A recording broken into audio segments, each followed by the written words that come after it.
contextualizando um pouco, a gente está usando como base o livro O Valor dos Valores, de Swami Dayananda Saraswati.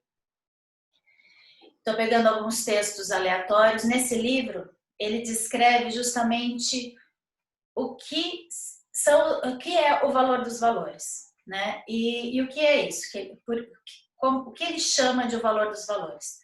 É o que a gente dá de importância quando a gente valoriza as qualidades mentais que são o suporte para a filosofia do yoga, para que a gente siga os ensinamentos, siga a vida ou nossa conduta na filosofia do yoga. Então é isso que ele discute nesse livro e ele apresenta 20 valores, que são, na verdade, esses valores que ele apresenta são conhecimentos, que é justamente essa qualidade da mente que ele fala que a gente precisa ter como base para conseguir caminhar para o autoconhecimento, que é o propósito maior da filosofia do yoga, tá? Então, eu vou ler alguns trechos do livro e comentar alguns trechos. E vocês fiquem à vontade para interromper quando vocês quiserem, tá?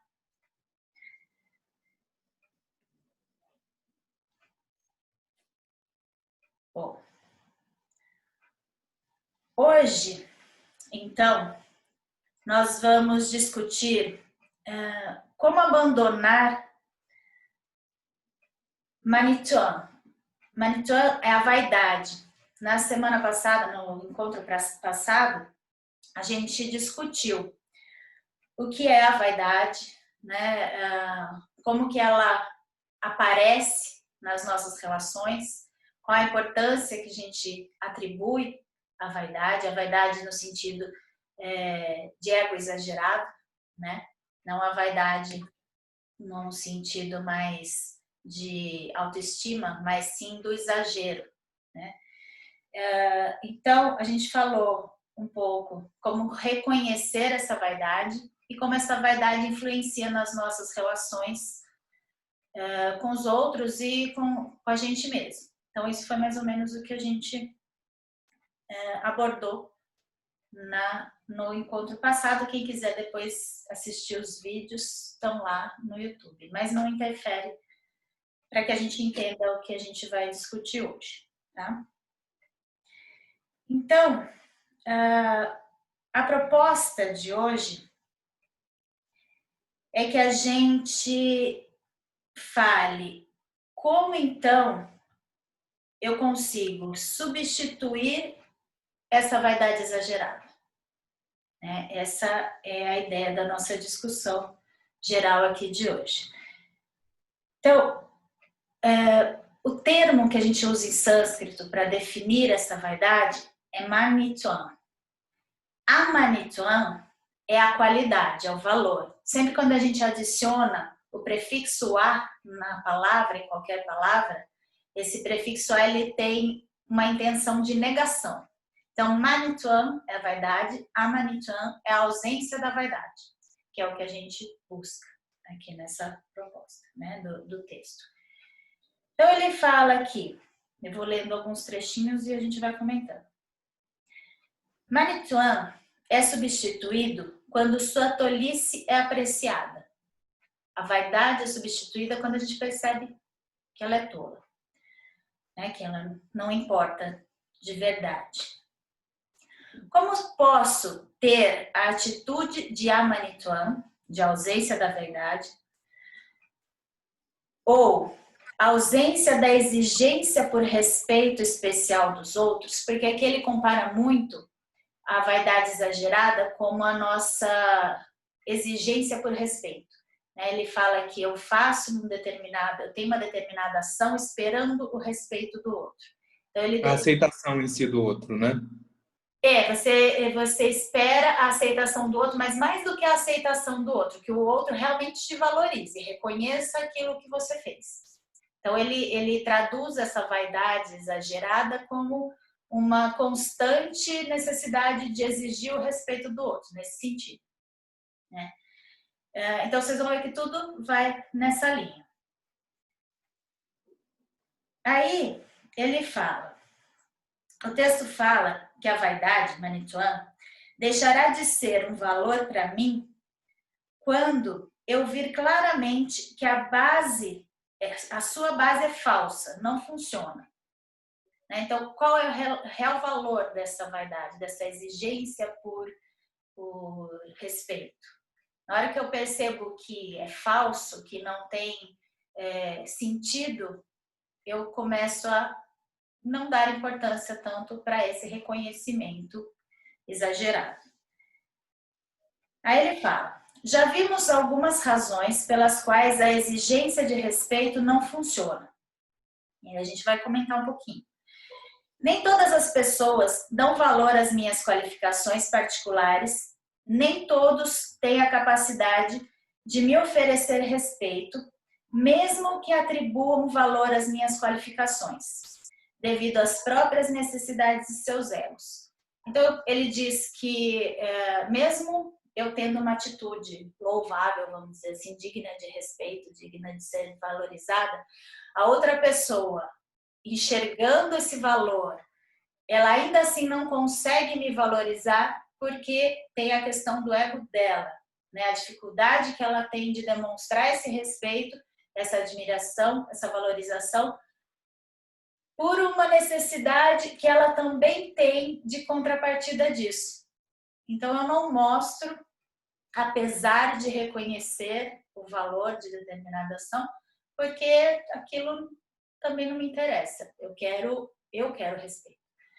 Então, o ego exagerado do outro pode dificultar a nossa percepção do respeito que ele tem de nós. Então, essa já é uma ilusão, que vai mostrando para a gente que o respeito por si dado, nem sempre a gente pode confiar, porque a gente não sabe qual é a base que está nessa relação, né? Que se tem um ego ali, como que aquilo está sendo trabalhado na pessoa que oferece o respeito. Aí ele continua. A demonstração de respeito estará sujeita à conveniência, estado de espírito e caprichos daquele que oferece. Então, hoje eu tô super de boa, tô a fim de demonstrar meu carinho pelas pessoas, demonstrar meus sentimentos, eu vou valorizar tudo que eu perceber de bom nas pessoas, nas ações das pessoas. Essa é uma questão relacionada ao estado de espírito. Num outro dia, não estou bem, não quero saber, por mais que você tenha feito algo que realmente tenha sido significativo e louvável, não estou disposta. Então, essa é uma questão que ele fala, né? O estado de espírito. Ele fala dos caprichos, que está relacionado à questão do ego, que a gente falou anteriormente. Tá, legal o que ele fez, mas e aí? Não quero, né? Não oferecer a minha admiração, a minha demonstração de respeito. E a conveniência, o que eu vou receber em troca, né? Se eu demonstrar o meu respeito pela pessoa, eu vou receber alguma coisa em troca? Então, existem algumas condições que acontecem que às vezes não vão mostrar para a gente com clareza se aquele respeito que está me sendo dado ou não é real. Às vezes eu não dou o respeito, não reconheço, porque eu tenho uma necessidade de ser reconhecido. E eu quero uma contrapartida, então eu não vou te reconhecer. Eu tenho mais necessidade de afeto do que de dar afeto. Né? Então, não vou demonstrar. Mas, na verdade, eu respeitei, eu admirei aquela ação, aquele posicionamento seu, só que não demonstrei. Então, para a gente que espera o respeito, falando dos dois lados, nem sempre você tem a real visão de que é real ou não aquele respeito que está sendo dado. Estou viajando demais? Tem que falar Não. alguma coisa? Eu falei no encontro passado, vou falar hoje de novo, que normalmente esses textos, né, quando a gente discute principalmente valores, eles causam às vezes mais desconforto do que conforto, tá? Eles não vêm para necessariamente agradar ninguém, às vezes eles vêm para confrontar, né? Então a gente pode gerar mais desconforto aqui do que realmente aquilo que a gente busca de tranquilidade. É você mexer um pouquinho aí na sua mente, dar uma cutucada, se questionar e ir buscando o seu caminho. Às vezes o caminho da cura, entre aspas, é muito doloroso, né? Então, a gente tentar entender esses processos todos. Daí ele continua. Quanto a isso, mais uma observação pode ser feita. Nem sempre é fácil decifrar a atitude de uma pessoa pela forma com que ela age, que é justamente o que eu estava falando. Se estou obcecado com a quantidade de respeito que recebo do outro, posso gastar muito tempo tentando analisar suas palavras e gestos e ainda assim não descobrir qual a verdadeira atitude para comigo.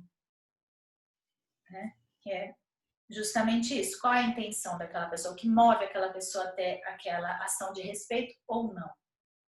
Muitas coisas vão estar envolvidas aí.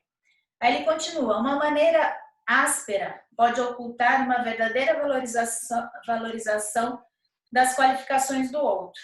Uma manifestação de desprezo pode mascarar uma verdadeira atitude de respeito que esteja ocultada por ciúme ou competição. Então, vários aspectos aí das nossas relações vão influenciar nisso tudo. E aí vocês podem ir identificando situações. E é muito real mesmo, né, Fernanda? Esse lance da competição e do ego mal polido mesmo, que ocasiona todas essas situações aí. Sim, você pode continuar. E o pulo do gato seria um olhar para si mesmo e engolir o próprio ego para não ser necessário você esperar o respeito, a aceitação e o respeito do outro, você estando bem consigo mesmo e com o teu ego. Seria meio que isso? Eu não usaria a palavra engolir o seu ego, porque daí você, se a gente for pensar Polir. Eu falei polir. Eu falei polir. Ah, polir. Tá, não, deixa eu só complementar, já que eu falei do engolir, se a gente pensasse em engolir o ego, a gente poderia transportar a ideia para a questão de ahimsa, né, que é a não violência. A não violência não é só contra o outro, é contra a gente mesmo. A gente mesmo. Então, se eu estou engolindo, se eu estou reprimindo determinada coisa, eu estou agindo com violência em relação a mim mesmo. Mas sim, é um caminho, mas como fazer isso, né, que você estava falando? A ideia hoje é a gente tentar chegar numa direção, mas assim, de ter a direção a realmente conseguir fazer, é um processo evolutivo que todos nós estamos aí, alguns mais, outros menos, todos nós estamos nesse processo.